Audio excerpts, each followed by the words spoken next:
السلام علیکم ورحمۃ اللہ وبرکاتہ۔ میں وعلیکم السلام ورحمۃ اللہ وبرکاتہ۔ میں تمام وعلیکم السلام ورحمۃ اللہ۔ طلبہ و طالبات سب کو اپنی پہلی علمی ورحمۃ مجلس میں خوش آمدید کہتا ہوں۔ اہلا و سہلا و مرحبا بکم۔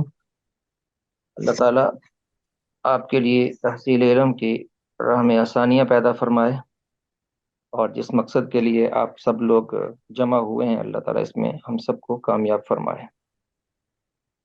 تو اللہ۔ ابھی تھوڑا پہلی ہماری مجلس ہے، تھوڑا تعارف کر لیتے ہیں اور اس کے بعد انشاءاللہ اپنے موضوع پر ہم بات کرتے ہیں۔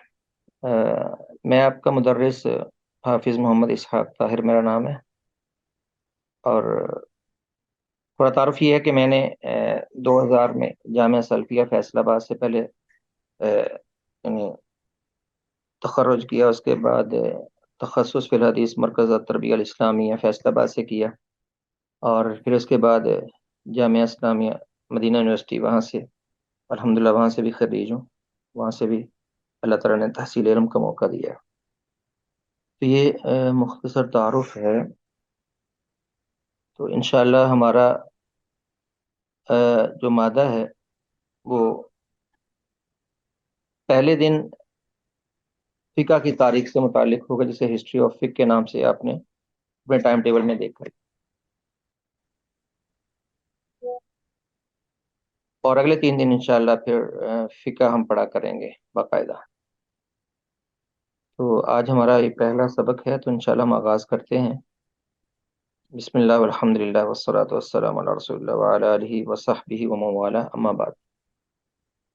یہ ہمارا جو مضمون ہے تاریخ الفقہ الاسلامی، تاریخ وہ تو لفظ ہمارے ہاں واضح ہے کہ ہم کسی بھی چیز کی ہسٹری کو یا ماضی کو تاریخ سے تعبیر کرتے ہیں، اور فقہ اس کے تعارف کی آپ کو ضرورت ہے کہ فقہ کا معنی و مفہوم کیا ہے۔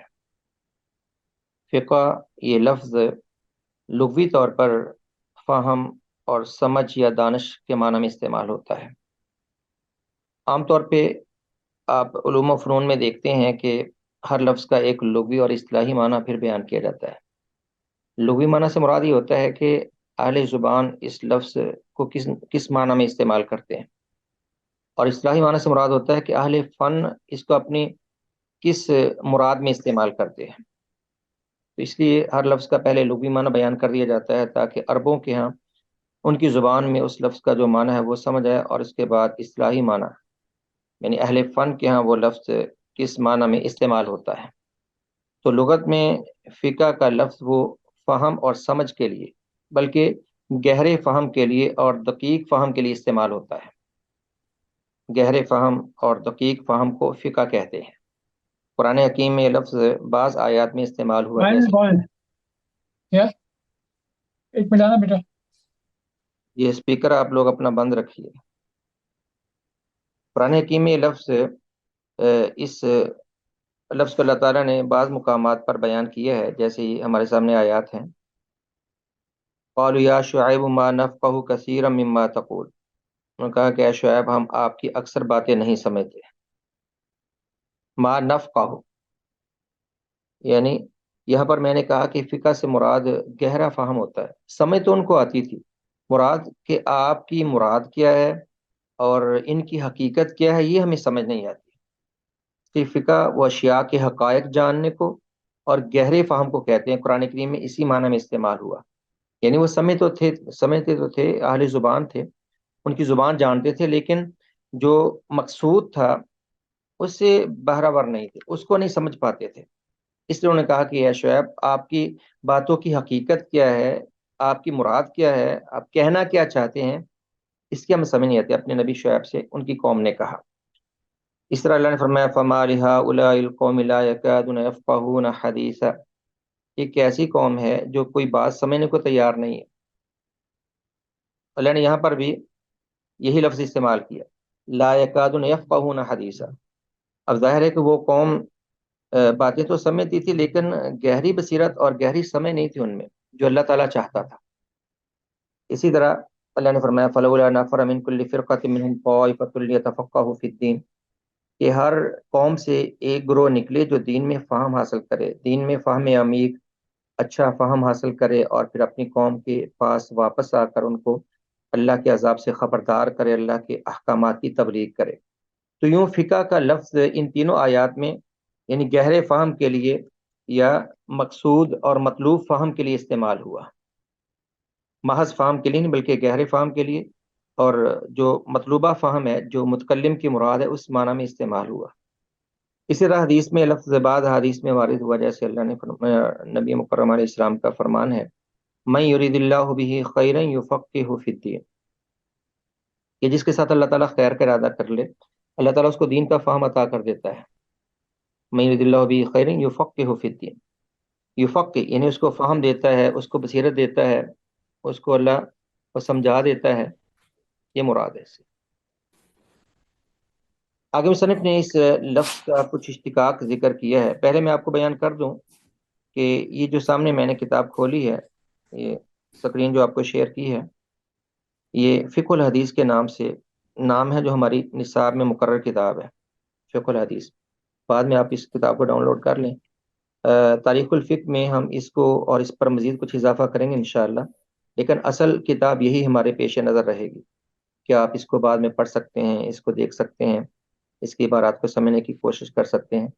یہ فقہ الحدیث کے نام سے عمران ایوب لاہوری ان کی کتاب ہے۔ تو انہوں نے شروع میں جو فقہ کی مفہوم بیان کی ہے اسی کی روشنی میں آپ کو سمجھا رہا ہوں۔ جب عبارت سامنے ہو تو ذرا سمجھنا آسان ہو جاتا ہے، اس لیے یہ کتاب سامنے ہم نے کھول رکھی ہے۔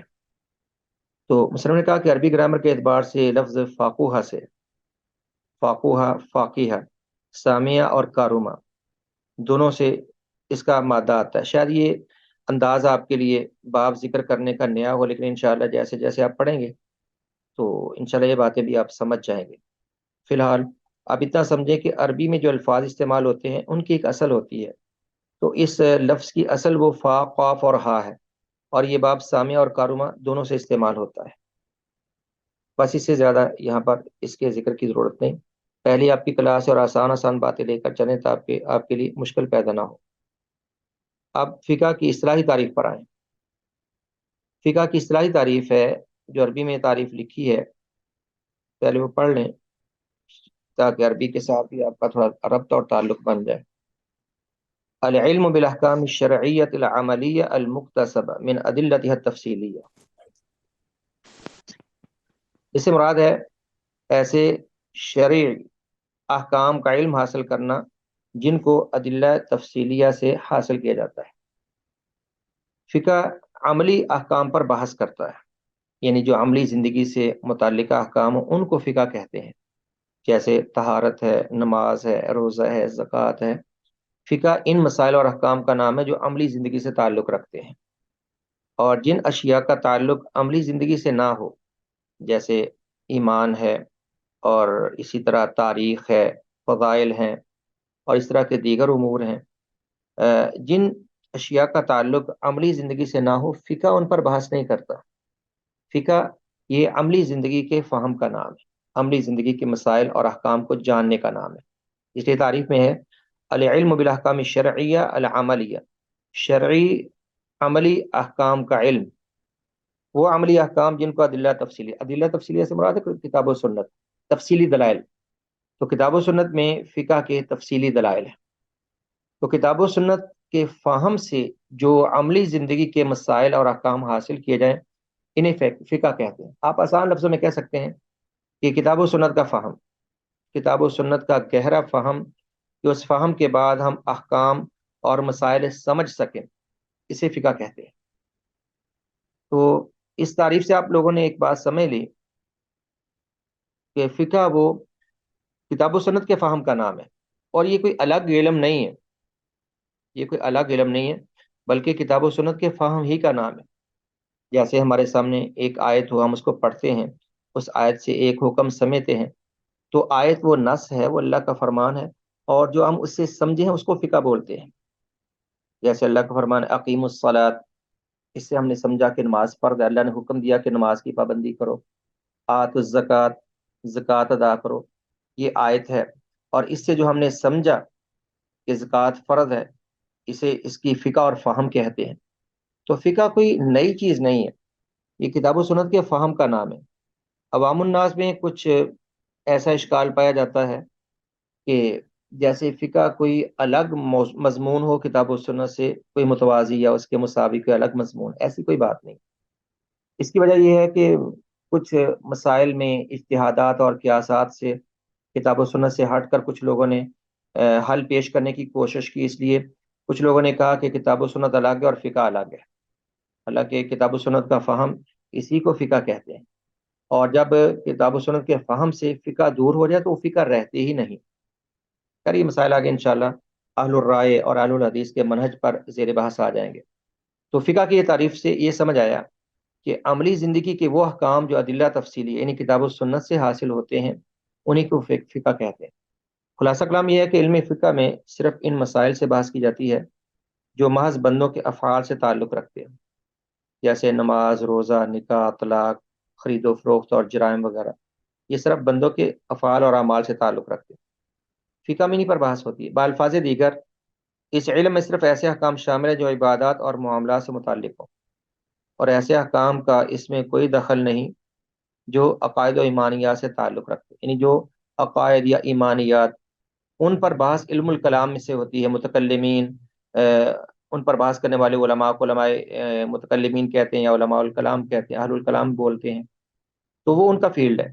یا اسی طرح جو تاریخ اور سیرت پر بحث کرتے ہیں وہ الگ میدان ہے، اور اسی طرح جو دیگر ابواب ہیں دین کے، ان کا الگ انداز ہے اور ان کے بیان کی الگ جگہ ہے، جیسے فضائل وغیرہ اور ترغیب و ترہیب سے متعلق مسائل وغیرہ، وہ الگ چیزیں ہیں۔ فقہ میں صرف عملی زندگی کے احکام پر بحث ہوتی ہے۔ ہم عمل کیا کرتے ہیں، یعنی ہم نماز پڑھتے ہیں، روزہ رکھتے ہیں، یا زکوٰۃ دیتے ہیں، یا ہم خرید و فروخت کرتے ہیں، یا نکاح یا طلاق یا دیگر امور سارے، یعنی حدود و جرائم کے سارے مسائل، یہ عملی زندگی کے سارے مسائل ہیں، اور فقہ کا یہی موضوع ہے۔ فقہ کا موضوع یہی مسائل ہے، اور فقہ انہی مسائل پر بحث کرتا ہے۔ اس لیے آپ نے دیکھا کہ اگر آپ فقہ کی کتب کو دیکھیں تو ہمیشہ ان کا آغاز کتاب و طہارہ سے ہوتا ہے، کتاب و طہارہ سے ہوتا ہے، طہارت اور پھر صلاۃ اور پھر زکوٰۃ اور صوم اور حج اور پھر نکاح و طلاق اور پھر بیوع، لین دین کے معاملات اور جہاد۔ تو یہ جو عملی زندگی کے سارے مسائل ہیں، اس کے بعد آخر میں وہ جرم و سزا سے متعلق اسلام کے احکام پر بحث کرتی ہیں کتابیں۔ تو عملی زندگی سے متعلقہ احکام پر بحث کو علم الفقہ فقہ سے تعبیر کیا جاتا ہے۔ یہ تھی تعریف فقہ کی۔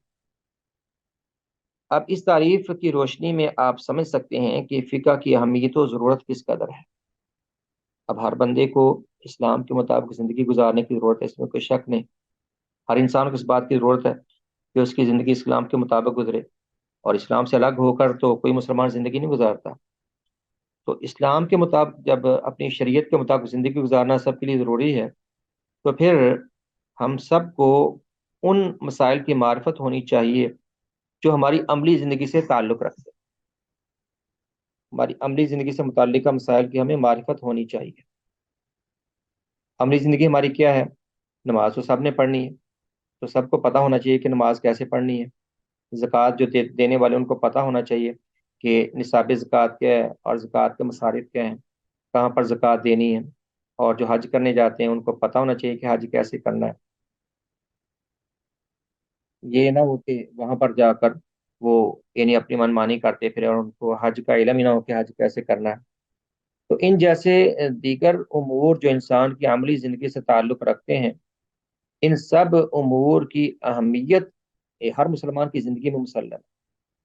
اس لیے جو عملی زندگی کے مسائل ہیں ان کو سیکھنا فرض ہے، ان کو سیکھنا تو ہر ایک مسلمان پر فرض ہے۔ اس لیے حدیث آتی ہے نا، طلب العلم فریضۃ علی کل مسلم، طلب علم ہر مسلمان پر فرض ہے، یعنی اتنا علم کہ جس سے وہ اپنے روز مرہ کی امور سر انجام دے سکے۔ اور مسلمان بصیرت پر عمل کرتا ہے، جیسے قرآن نے کہا اپنے پیارے پیغمبر جناب محمد کریم صلی اللہ علیہ وسلم کو، اللہ نے فرمایا قل هذه سبیلی ادعو الی اللہ علی بصیرۃ انا ومن اتبعنی، آپ کہہ دیجیے کہ یہ میرا رستہ ہے، میں اللہ کی راہ پر دعوت دیتا ہوں، اور میں اور میرے ماننے والے بصیرت پر یعنی دلیل پر رہ کے چلتے ہیں۔ ہر مسلمان بصیرت پر رہ کر عمل کرے تبھی وہ صحیح عمل کر پائے گا۔ خامی اور غلطی کہاں آتی ہے کہ جب ہم بصیرت پر نہیں ہوتے، ہمیں علم نہیں ہوتا کہ ہمیں کرنا کیا ہے، ہمیں نماز کیسے پڑھنی ہے، ہم دوسرے کو دیکھا دیکھی کام کرتے ہیں۔ ہمیں علم نہیں ہوتا کہ ہمارے روزے کے آداب کیا ہیں، ہمارے حج کا طریقہ کیا ہے، دیگر عملی زندگی کے احکام و مسائل کیا ہیں۔ تو جو موٹے موٹے مسائل جو ہر ایک کو سمجھ آتے ہیں، ان کا علم تو ہر ایک پر فرض ہے۔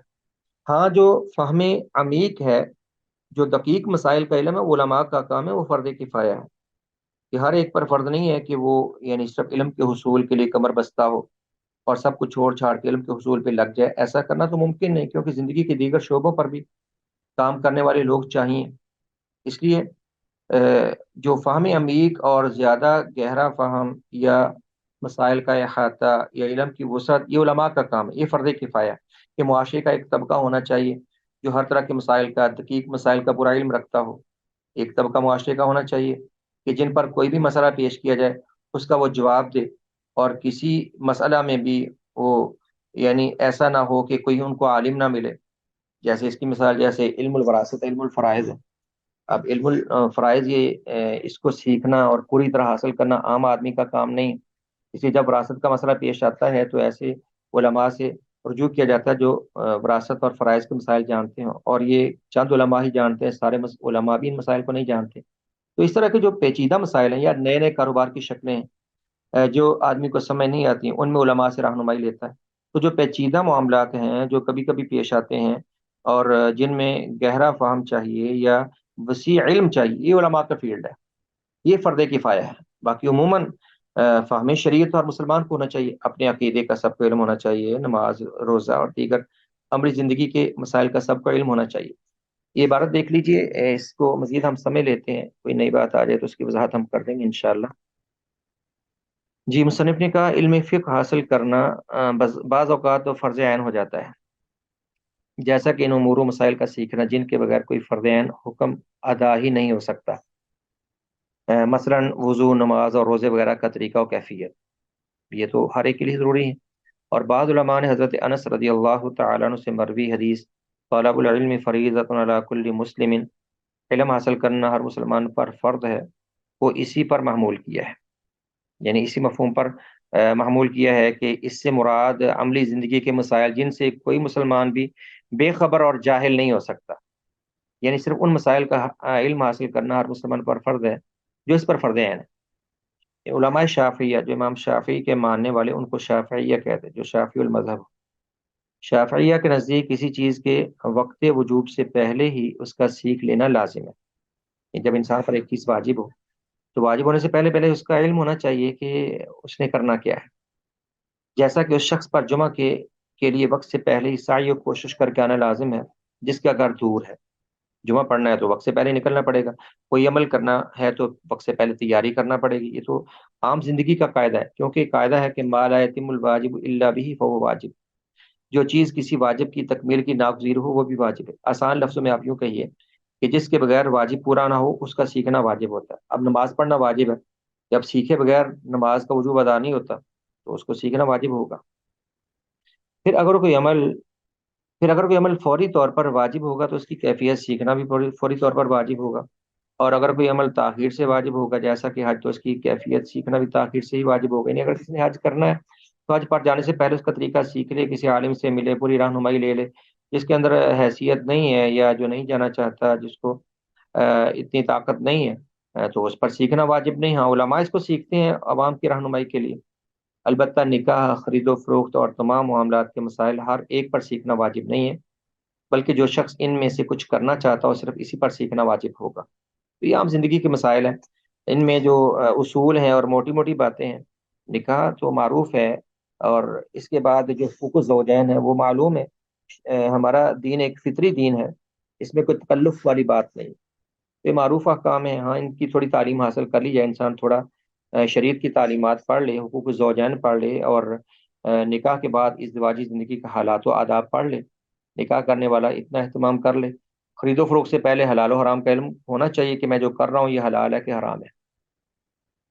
اور یہ تو تھا جو عامت الناس کے لیے بھی ضروری ہے، عامت الناس کے لیے بھی ضروری ہے کہ وہ ان اشیاء سے غافل نہ ہوں بلکہ ان کا علم حاصل کریں۔ بھئی ابھی ریز ہینڈ نہ کریں، آخر میں انشاءاللہ سوال کا موقع دیا جائے گا۔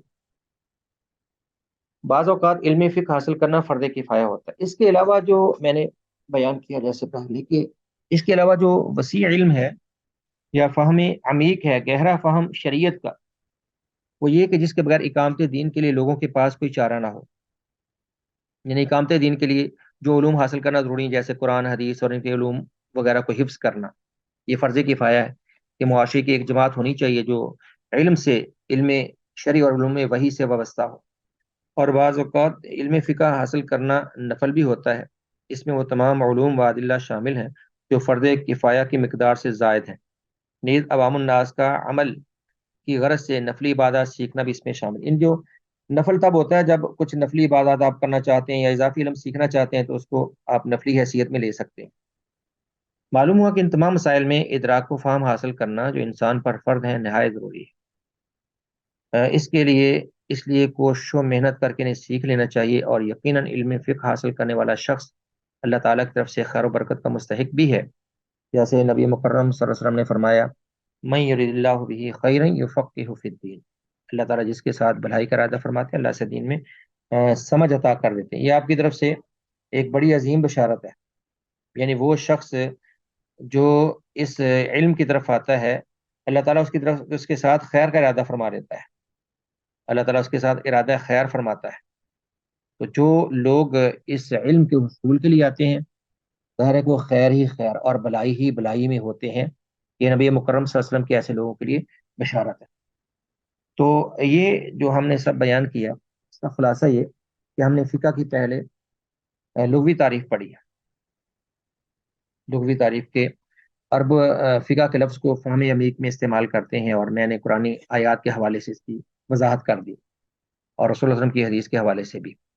اور اس کے بعد ہم نے فقہ کا اصطلاحی معنی پڑھا کہ اہل فن فقہ کا لفظ کس معنی میں استعمال کرتے ہیں، اور پھر فقہ کی اہمیت و ضرورت، یہ اہم ہے، اور عملی زندگی کے مسائل سیکھنا تو ہر مسلمان کے لیے ضروری ہے۔ جی، تو اگر ہم فقہ اسلامی کے تدریجی اور ارتقائی مراحل کو دیکھیں تو میں نے ایک بات شروع میں کہی کہ ایک بات ہمارے لیے کلیئر ہونی چاہیے، واضح ہونی چاہیے کہ ہماری یہ شریعت اسلامیہ راحتی دنیا تک کے لیے واجب العمل ہے، قابل عمل ہے۔ اس میں کوئی دوسری رائے نہیں کہ قیامت تک کے لیے یہ شریعت قابل عمل ہے، اور کوئی بھی ایسا نیا مسئلہ نہیں ہے جس کا حل کتاب و سنت میں موجود نہ ہو۔ کوئی بھی ایسا نیا مسئلہ نہیں ہے، ہر مسئلے کا حل وہ کتاب و سنت پیش کرتی۔ بعض مسائل کا حل براہ راست قرآن کریم کے الفاظ میں، سنت کے الفاظ میں موجود ہے، اور بعض مسائل کے حل کے لیے شریعت نے اصول ہمیں بیان کر دی، اصول ہمیں دے دیے۔ ان اصولوں کا استعمال کر کے ہم قیامت تک آنے والے جو بھی مسائل ہیں ان کو پرکھ سکتے ہیں۔ جیسے اس کی مثال کاروبار کی نئی نئی شکلیں جنم لیتی ہیں، نئے نئے لوگوں کے معاملات اور لین دین کے مسائل، اور مسائل تو آج کل اس پرفتن دور میں اتنے پیچیدہ اور الجھے ہوئے ہیں کہ بس اوقات جو ہم سے کوئی سوال کرنے آئے، استفسار کرنے آئے، اس کے سوال کو سمجھنا بڑا مشکل ہو جاتا ہے۔ اس کے سوال کو سمجھنا اور سوال کو سمجھ کر جواب دینا، تو سوال کو سمجھنا اتنے پیچیدہ مسائل نئے نئے، لیکن ہمیں رسول اللہ صلی اللہ علیہ وسلم نے دو اصول دیے ہیں۔ ہم کسی بھی مسئلے میں یعنی خرید و فروخت اور بیع کی حلت و حرمت کو ان دو اصولوں پر پرکھ سکتے ہیں۔ آپ نے فرمایا کہ کوئی بھی بیع حرام ہوتی ہے جب اس میں جہالت ہو، یعنی جب سودا واضح نہ ہو، جو چیز بیچی جا رہی ہے یا خریدی جا رہی ہے ان میں جہالت ہو، اس کی صفات واضح نہ ہو اور اس کے اوصاف معلوم نہ ہو، تو ایسا سودا جائز نہیں ہوتا۔ اور دوسرا ہے اگر غرر یا ضرر آ جائے کسی سودے میں، غرر آ جائے، دھوکہ دہی آ جائے یا کسی کا نقصان آ جائے۔ اب غرر اور جہالت یہ دو ایسے اصول ہیں، ان پر پیش آمدہ آپ کسی بھی مسئلے کو پرکھ کر بیو میں اب جواب دے سکتے ہیں۔ تو خیر عرض کا مقصد یہ ہے، اس بات کو ہم طویل نہیں کرنا چاہتے، کہ شریعت میں ہر مسئلے کا حل ہے، اس پر ہمارا ایمان ہے۔ اور رسول اللہ صلی اللہ علیہ وسلم کے زمانے میں جو آپ کا دور تھا وہ سادہ دور تھا، آج سے 100 سال پیچھے چلے جائیں تو بڑا سادہ دور تھا۔ وقت بدلنے کے ساتھ ساتھ پیچیدگیاں بڑھتی گئیں، تکلفات بڑھتے گئے، زندگی کے زاویے بدل گئے، اور فتنوں کے اس دور میں ہمارے مسائل اور حالات بڑے پیچیدہ ہو گئے۔ تو رسول اللہ صلی اللہ علیہ وسلم کے زمانے میں مسائل کے حل اور ان کے فہم کی نوعیت بڑی آسان تھی، اور آپ نے بڑی آسانی سے قرآن و سنت میں ہر مسئلے کو بڑی سادگی کے ساتھ بیان کر دیا، اور آپ نے آنے والے ادوار میں اصول چھوڑ دیے۔ تو خیر یہ فہم اسلام کا جو مرحلہ آگے بڑھا ہے، سب سے پہلے عہد رسالت میں فقہ کی کیا کیفیت تھی، اور فقہی مزاج کیا تھا، اور فقہ کی نوعیت کیا تھی، پہلے اس پر بحث ہوگی۔ دوسرا دور ہے عہد کبار صحابہ، جو بڑے بڑے صحابہ کا دور ہے۔ یہ دور چلتا ہے خلفائے راشدین کے حکومت کے آخر تک، 40 ہجری تک تقریباً چلتا ہے۔ آگے اس پر بات آ جائے گی انشاءاللہ۔ اس کے بعد عہد صغار صحابہ اور تابعین۔ کبار صحابہ سے مراد بڑے بڑے صحابہ ہیں، جو جن کو رسول اللہ کے ساتھ زیادہ رفاقت کا موقع ملا، اور جو آپ کے جو مرکزی جانثار تھے۔ اس کے بعد صغار صحابہ، جو بعد میں مسلمان ہوئے فتح مکہ کے موقع پر، یا اس کے بعد، یا چھوٹے جن کو آپ کے ساتھ صحبت اور آپ کے ساتھ زانو تلمذ طے کرنے کا موقع کم ملا ہے۔ اس طرح تابعین کا دور بھی ان کے ساتھ آ ملتا ہے۔ چوتھا مرحلہ ہے عہد تدوین فقہ و حدیث اور دور آئمہ، وہ دور جس میں فقہ و حدیث کو لکھا گیا کتابی شکل میں۔ تدوین سے مراد جس کو کتابی شکل میں لکھا گیا، اور ائمہ اربعہ کا دور، جو ہمارے یہاں مشہور مذاہب ہیں، ان ائمہ کا دور جن کے مذاہب آگے بڑھے، ابو حنیفہ ہیں، یا امام شافعی ہیں، یا امام احمد ہے، امام مالک رحمہ اللہ جمیعا۔ پانچواں دور ہے عہد مناظرہ و بحث و تمیز، یہ اس کے بعد کا دور ہے۔ اس کے بعد عہد تقلید محض اور اس کی ترتیب، تقلید اور جمود اور تعصب مذہبی کا دور اس کے بعد آئے گا۔ اب فقہ اسلامی کا پہلا دور ہے عہد رسالت۔ اس دور کی انفرادیت یہ تھی کہ اس میں ہر مسئلہ کے حل، قانون سازی اور فتاوی کے لیے رسول اللہ صلی اللہ علیہ وسلم خود موجود تھے۔ اس دور میں فقہ کے دو ہی بنیادی مؤاخذ تھے، قرآن اور حدیث۔ قرآن اور حدیث، بس یہ دو بنیادی مؤاخذ تھے، یعنی قرآن جو اللہ تعالیٰ کی طرف سے وحی کی صورت میں نازل ہوتا تھا، اور حدیث جو رسول اللہ صلی اللہ علیہ وسلم کے اقوال و افعال اور تقریرات کا مجموعہ ہے۔ حدیث کہتے ہیں رسول اللہ صلی اللہ علیہ وسلم کے قول کو، یا آپ کے عمل کو، یا آپ کی تقریر سے مراد یہ ہوتا ہے کہ آپ کے سامنے کوئی عمل کیا جائے اور آپ خاموش رہیں، یا پر آپ اس کو یعنی ثابت کر دیں، یا آپ اس کی صحیح اپنی رہنمائی کے ساتھ تصحیح کر دیں، یا اسی کو صحیح قرار دے دیں، اسے تقریر کہتے ہیں۔ کہ آپ نے جو کہا وہ ہمارے لیے حجت ہے، آپ نے جو کیا وہ عمل شریعت میں ہمارے لیے حجت ہے، اور آپ کے سامنے ایک عمل کیا گیا، آپ اس پر خاموش رہے، یا آپ نے اس کو صحیح قرار دیا، وہ بھی حجت بن جاتا ہے۔ تو قرآن اور حدیث، اس میں حدیث میں ایک تو بات یہ سمجھنی چاہیے کہ قرآن نے کہا وما ينطق عن الهوى ان هو الا وحی یوحى، یا رسول اللہ صلی اللہ علیہ وسلم اپنی مرضی کے ساتھ نہیں بولتے، آپ وحی کی صورت میں ہی بولتے ہیں۔ تو حدیث بھی وحی ہی کی صورت ہے۔ تو قرآن کریم پر پہلے کچھ انہوں نے مختصر ذکر کیا ہے۔ قرآن کریم بنیادی ماخذ تھا۔ قرآن کریم نبی مکرم صلی اللہ علیہ وسلم پر 23 برس کے عرصے میں نازل ہوا۔ 13 سال آپ کی مکی زندگی کے دوران، آپ نے 53 سال کی عمر میں تقریباً ہجرت کی ہے۔ 13 سال آپ کے، 40 سال کے بعد 13 سال مکے میں گزرے ہیں، اور اگلے 11 سال آپ کے، یا 10 یا 11 سال مدینہ میں گزرے ہیں۔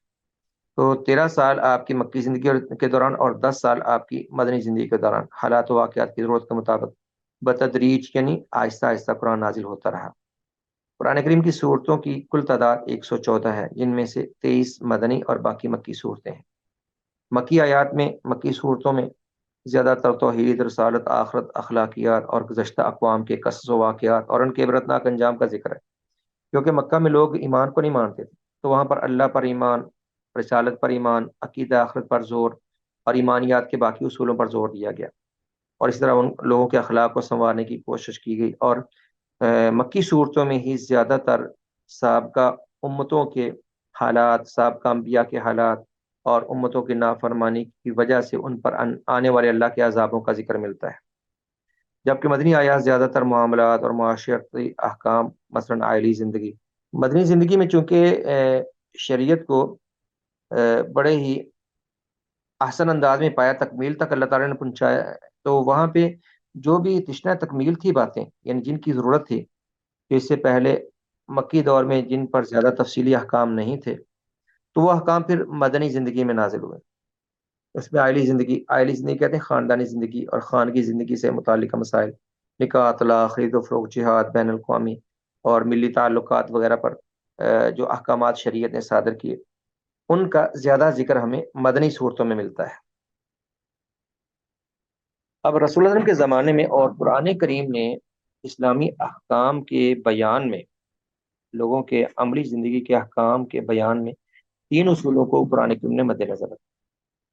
عہد رسالت میں فقہ کے 3 بنیادی اصولوں کو مد نظر رکھا گیا، یعنی وحی میں قرآن کریم میں اللہ تعالیٰ نے یہ 3 اصول ہمارے لیے کوئی بھی حکم دینے میں ان 3 اصولوں کو مد نظر رکھا ہے۔ عدم حرج یا رفع حرج بھی کہہ سکتے ہیں، قلت تکلیف، اور تیسرا تدریج۔ قرآن کریم کا اصول ہے، وہ بار بار قرآن کریم میں آیا کہ اللہ نے ہمارے لیے دین میں کوئی تنگی نہیں رکھی، دین آسان ہے، اس میں کوئی تنگی نہیں ہے، کوئی حرج نہیں ہے، ایسے احکامات نہیں ہیں کہ جن پر انسان عمل نہ کر پائے، یہ ایسے احکامات نہیں جن پر عمل کرنے میں انسان کو دشواری کا اور انتہائی پریشانی کا سامنا ہو۔ اسلام کے احکامات پر عمل کرنا ہماری اپنی زندگی کے مسائل سے کہیں آسان ہے۔ دیکھیے اپنی عملی زندگی میں ہم کیا کرتے ہیں، یعنی بڑے مشقت کے کام کرتے ہیں نا، اپنے کاروبار کے لیے، اپنی دنیاوی زندگی کے لیے بڑے مشقتیں اٹھاتے ہیں، بڑی تکلیفیں اٹھاتے ہیں، اور بڑے بھاری کام بھی کرنے پڑتے ہیں، لوگوں کو مزدوریاں کرنا پڑتی ہیں، اور جان جوکھم میں ڈال کر 2 وقت کے لوگ روٹی کماتے ہیں۔ جبکہ جو اللہ کے احکامات ہیں ان پر عمل کرنا اتنا مشقت نہیں۔ نماز پڑھنے میں کیا کتنی کوئی انسان کو مشقت اور کتنی تکلیف اٹھانا پڑتی ہے، روزے کا بھی یہی معاملہ ہے، اور زکوٰۃ اور دیگر امور۔ عدم حرج یہ شریعت کا اصول ہے کہ اللہ نے دین پر عمل کرنے میں کوئی تنگی نہیں رکھی، کہ بڑی آسانی سے اللہ تعالیٰ نے دین پر عمل کرنے کے لیے ایسا دین کو نازل کیا جس پر عمل کرنا آسان ہو۔ اس پر آیات موجود ہیں، کئی ایک آگے آیات کا کچھ بیان ہے۔ دوسرا اصول ہے قلت تکلیف، یعنی احکام کی بھرمار نہیں ہے۔ قلت تکلیف سے مراد، تکلیف کہتے ہیں احکامات کو، اللہ نے انسان کو کم سے کم احکامات دیے، اتنے احکامات دیے ہیں کہ انسان آسانی سے عمل کر سکے۔ اگر آپ اس کو بنظر غائب دیکھیں، آپ اپنی زندگی میں اللہ کے لیے کتنا وقت نکالتے ہیں، باقی ہم اپنے لیے کتنا وقت چھوڑتے ہیں۔ اللہ کے لیے ہم جو وقت نکالتے ہیں، چلو دن رات میں 5 نمازیں ہیں نا، 5 نمازوں میں ہمیں کتنا وقت دینا پڑتا ہے؟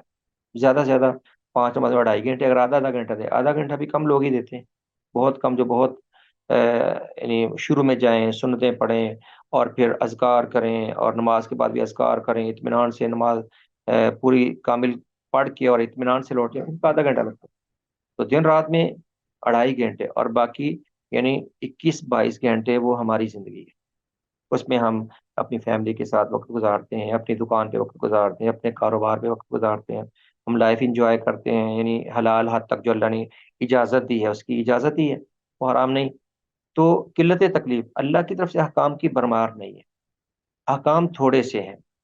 باقی اس کے علاوہ نفلی باتیں ہیں نا، قرآن پڑھنا، قرآن کی تلاوت ایک نفلی کام ہے، اذکار کرنا ایک نفلی معاملہ ہے، روزے سال میں ایک دفعہ آتے ہیں، 1 ماہ کے لیے، زکوٰۃ مال میں سال بعد دینا پڑتی ہے، اور حج زندگی میں 1 مرتبہ فرض ہے، اور جہاد وہ صاحب حیثیت پر جس کو اللہ تعالیٰ حیثیت دے، جس کو اللہ موقع دے، وہ فرض کفایہ ہے۔ اور یہ احکام یعنی ہمارے لیے مشکل نہیں ان پر عمل کرنا، یہ قلت تکلیف اللہ نے شریعت کے وضع کرنے میں اس اصول کو مد نظر رکھا، اسلامی فقہ کا اصول ہے۔ اور تیسرا تدریج، تدریج کیا کہ احکامات آہستہ آہستہ پورے ہوئے، بتدریج پورے ہوئے، بتدریج اور آہستہ آہستہ احکامات پورے ہوئے ہیں، اور ایک ہی مرتبہ احکام کو اللہ نے پورا نہیں کر دیا۔ کیونکہ جب قرآن کریم نازل ہوا، جب رسول اللہ کی تشریف آوری ہوئی، لوگ بڑے ہٹ درم تھے، بڑی ضدی تھے، بات سمجھنے کو تیار نہیں تھے، تو فوری طور پر ان کو یعنی سخت احکامات نہیں دیے گئے۔ اس کی مثال جیسے مکہ میں بعض اخلاقی کوتاہیاں تھیں، لیکن فوری طور پر اللہ نے ان کی حرام نہیں کہا، جیسے وہ جوا کھیلتے تھے، شراب پیتے تھے، فوری طور پر ان کو حرام نہیں کہا گیا، اخلاق کی اصلاح کی گئی ہے، اسلام نے ان کو ناپسندیدگی کی نظر سے دیکھا ہے، اور رسول اللہ صلی اللہ علیہ وسلم کا اخلاق ہمیشہ پاک رہا ان اشیاء سے، آپ کے ماننے والے بھی ان اشیاء سے ہمیشہ دور رہے، لیکن فوری طور پر شراب جوئے کو حرام نہیں کیا گیا، یہ مدینہ میں جا کر حرام ہوا ہے۔ شراب کی حرمت وہ بتدریج ہوئی ہے، یعنی آہستہ آہستہ کر کے۔ مکہ میں بس سورہ نحل کی ایک آیت میں ملتی ہے، اللہ نے فرمایا من ثمرات النخیل والاعناب تتخذون منه سکرا ورزقا حسنا، اللہ نے فرمایا کہ کھجوروں اور انگوروں کے باغات سے تم سکر، نشاور مشروب بھی تیار کرتے ہو، اور رزق حسن بھی تیار کرتے ہو۔ اللہ نے ان کے کھانے کو رزق حسن کہا، لیکن جو نشاور مشروب تیار کرنے کو حسن نہیں کہا۔ یہاں سے اللہ نے تھوڑی سی ناپسندیدگی دکھا دی کہ اللہ شراب کو اور نشاور اشیاء کو اللہ پسند نہیں کرتا، اللہ ان کے کھجور اور انگور کھانے کو اللہ پسند کرتا ہے، لیکن ان کو ابال کر یا ان کو رکھ کے ان کو نشاور مشروب بنا کر پینے کو اللہ پسند نہیں کرتا۔ اس آیت پر غور کریں تو تتخذون منہ سکرا ورزقا حسنا، یہ سورہ نحل کی آیت، لیکن حرام نہیں کیا اللہ نے۔ اور پھر جب مدینہ میں جا کر بتدریج اس کو حرام کیا گیا تو پھر مرحلہ وار اللہ نے حرام کیا۔ سب سے پہلے یہ کہا یسألونک عن الخمر والمیسر قل فیہما اسم کبیر ومنافع للناس واسمہما اکبر من نفعہما۔ یہ آپ سے شراب جوئے کے بارے میں سوال کرتے ہیں، آپ کہہ دیجیے ان میں فائدہ بہت ہے لیکن ان میں فائدہ کم اور نقصان زیادہ ہے، فائدہ کم اور نقصان ان کا غالب ہے۔ یہیں سے کئی لوگ سمجھ گئے کہ جن کا نقصان زیادہ ان کو چھوڑ دینا چاہیے۔ دوسری آیت پھر نازل ہوئی یا ایھا الذین لا تقربوا الصلاۃ وانتم سکارى، لوگوں نشے کی حالت میں نماز کے قریب مت جاؤ۔ تو جب یہ آیت نازل ہوئی تو بہت سے صحابہ نے چھوڑ دیا کہ جو پی کر نماز کے اور مسجد کے قریب جانا جائز نہیں ہے، اس کو پینے میں کیا خیر ہو سکتی ہے۔ اور پھر جب لوگوں کی پوری طرح ذہن سازی ہو گئی اور لوگ یعنی مینٹلی طور پر اس کی حرمت کے لیے تیار ہو گئے، ذہنی طور پر مینٹلی طور پر، تو پھر یہ آیت نازل ہوئی جو آخری سورہ مائدہ کی حرمت کی آیت ہے یا ایھا الذین آمنوا انما الخمر والمیسر والانصاب والازلام رجس من عمل الشیطان فاجتنبوہ۔ تو یہ شریعت نے مرحلہ وار احکام کی تکمیل کی ہے تاکہ لوگوں کے لیے احکام کو لینا اور ان پر عمل آسان ہو۔ دیکھیے تین اصولوں کو اب یہاں کتاب سے ذرا دیکھ لیں، مزید سمجھ آ جائے۔ عہد رسالت میں فقہ کے تین بنیادی اصولوں کو مد نظر رکھا۔ قرآن کریم کے اصل میں یہ اصول ہے۔ پہلا اصول ہے عدم حرج کا۔ حرج کیا ہے؟ مراد شریعت میں کوئی تنگی نہیں، حرج تنگی کو کہتے ہیں۔ عدم حرج سے مراد تنگی نہ ہونا ہے، یعنی فقہی قوانین وضع کرتے ہوئے یہ اصول پیش نظر رکھا جائے تاکہ احکامات ایسے ہوں جن سے لوگوں کو تنگی نہ ہو۔ جیسے کہ مندرجہ ذیل آیات میں یہی وضاحت کی کہ اللہ نے فرمایا ما یرید اللہ لیجعل علیکم من حرج، اللہ تم پر کوئی تنگی نہیں کرنا چاہتا۔ یرید اللہ بکم اليسر ولا یرید بکم، اللہ تعالیٰ تم پر آسانی چاہتا ہے، تنگی دشواری نہیں چاہتا۔ اور فرمایا وما جعل علیکم فی الدین من حرج، اللہ نے دین میں تم پر کوئی تنگی نہیں رکھی۔ تو دین میں کوئی تنگی اور ترشی نہیں، بڑا آسان ہے۔ نبی علیہ السلام نے فرمایا ان الدین یسر، دین بڑا آسان ہے، اس پر عمل کرنا آسان ہے، کوئی مشکل نہیں۔ دوسرا اصول ہے قلت تکلیف کا۔ قلت تکلیف سے مراد احکام تھوڑے ہیں، احکام کی برمار نہیں ہے اور بہت مشکل نہیں ان پر عمل کرنا۔ فی الحقیقت یہ عدم حرج کا لازمی نتیجہ ہے۔ ان جو پہلا اصول ہے اس کا نتیجہ یہ ہے کہ اللہ نے پھر احکام اتنے نہیں دیے کہ انسان حرج اور تنگی میں پڑ جائے۔ اس کا مطلب یہ ہے کہ احکام کا زیادہ بوجھ نہ ڈالا جائے، جیسے ارشاد باری تعالیٰ ہے کہ لا یکلف اللہ نفسا الا وسعها، اللہ تعالیٰ کسی پر اس کی طاقت سے زیادہ بوجھ نہیں ڈالتے۔ ایک اور مقام پر فرمایا یرید اللہ ان یخفف عنکم، اللہ تعالیٰ تم پر بوجھ ہلکا کرنا چاہتا ہے، اللہ تعالیٰ تم پر آسانی کرنا چاہتا ہے۔ یرید اللہ بکم اليسر ولا یرید بکم العسر۔ تیسرا اصول ہے تدریج کا۔ تدریج کا مطلب یہ ہے کہ ٹھہر ٹھہر کے آہستہ آہستہ کسی کام کا حکم دینا، فوری طور پر حکم نہیں دینا کہ جس سے لوگ وہ سہم جائیں، پریشان ہو جائیں کہ اتنے احکام کی ایک دم ہم پر برمار ہوگی۔ کیونکہ جعلی معاشرے کے عرب کی حالت اس قدر بگڑ چکی تھی کہ انہیں دین سکھانے اور بری عادات کی اصلاح کے لیے ضروری تھا کہ آہستہ آہستہ حکمت کے ساتھ احکام نازل کیے جائیں۔ چنانچہ پرانی احکام 23 سال کے عرصے میں حالات و تقاضے کے لحاظ سے نازل اور مکمل ہوئے۔ اس کی واضح مثال جو میں نے پہلے وضاحت کر دی ہے وہی مثلا شراب کی حرمت کی مثال دی ہے، جس کے متعلق نازل ہونے والی پہلی آیت یہ تھی، یہ مدینہ میں نازل ہوئی تھی پہلی آیت شراب کی حرمت کے مراحل میں۔ اور اس سے پہلے مکہ میں جو سورہ نحل کی آیت تھی وہ میں نے آپ کے سامنے پڑھی، اس میں اللہ نے تھوڑا اشارہ دیا ہے کہ اللہ نشاور چیزوں کو پسند نہیں کرتا، تتخذون منه سکرا ورزقا حسنا۔ اور مدینہ میں آیت پہلے نازل ہوئی کل فیہما اسم کبیر ومنافع للناس، اس سے پہلے ہے یسألونک عن الخمر والمیسر، یہ لوگ آپ سے شراب جوئے کے بارے میں پوچھتے ہیں، آپ کہہ دیجئے کہ ان میں گناہ بڑا ہے اور فائدہ اس میں ہے لوگوں کا، لیکن ان کا گناہ، ان کا نقصان فائدے سے زیادہ ہے۔ اس آیت میں شراب کی قباحت تو بیان کی گئی لیکن صریح حرمت بیان نہیں کی۔ پھر اس کے بعد نشے کی حالت میں نماز کے قریب جانے سے روک پر مزید اس کی برائی ثابت کی گئی۔ اللہ نے فرمایا یا ایھا الذین لا تقربوا الصلاۃ وانتم سکارى، اے ایمان والو نشے کی حالت میں نماز کے قریب بھی نہ جاؤ۔ اس کے بعد تیسری مرتبہ حرمت شراب کا قطعی حکم نازل فرما دیا کہ اللہ نے فرمایا یا ایھا الذین آمنوا انما الخمر والمیسر والانصاب والازلام رجس من عمل الشیطان فاجتنبوه لعلکم تفلحون، اے ایمان والو شراب جوا، بت خانے، جوئے کے تیر، یہ سب ناپاک اور شیطانی عمل ہیں، ان سے دور رہو جاؤ، چھوڑ دیں ان کو۔ تب شراب قطعی طور پر حرام ہو۔ اب جب شریعت نے ایک دفعہ ذہن سازی کر دی تھی تو لوگ اس کو قبول کرنے پر آمادہ اور تیار تھے، کیونکہ جب شراب کی حرمت نازل ہو گئی تو صحابہ پہلے ہی اس کام کے لیے تیار تھے، اہل ایمان، تو انہوں نے فوری طور پر اس کو چھوڑ دیا۔ حتیٰ کہ حسن فرماتے ہیں کہ میرے والد ابو طلحہ کے گھر میں کوئی پارٹی چل رہی تھی اور پارٹیوں میں کھانے پینے میں وہ شراب کو پانی کی طرح پیتے تھے، تو شراب بھی لوگ پی رہے تھے. تو کسی نے باہر سے آ کر بتایا کہ نبی اسلام پر یہ آیت نازل ہوئی ہے کہ شراب حرام ہے. تو انہوں نے یہ نہیں سوچا کہ یہ پارٹیاں پوری کر لیں، بلکہ ابو طلحہ نے اپنے بیٹے سے کہا کہ بیٹا یہ شراب کے مٹکے اٹھاؤ، یہ برتن اٹھاؤ اور اس کو گلی میں بہا دو، اور ہم جو گلاس میں اور جام میں شراب ڈالی اس کو بھی نہیں پیے. جیسے ہی حکم آیا پھر صحابہ فوری چھوڑ یہ ان کے عمل کا اسلامی کے نام سے عمران ایوب لاہوری حافظ اللہ ان کی کتاب. یہ کتاب کا ٹائٹل میں آپ لوگوں کو دکھا دیتا ہوں. یہ کتاب کا ٹائٹل ہے جو ہمارے انشارہ نصاب میں شامل ہے.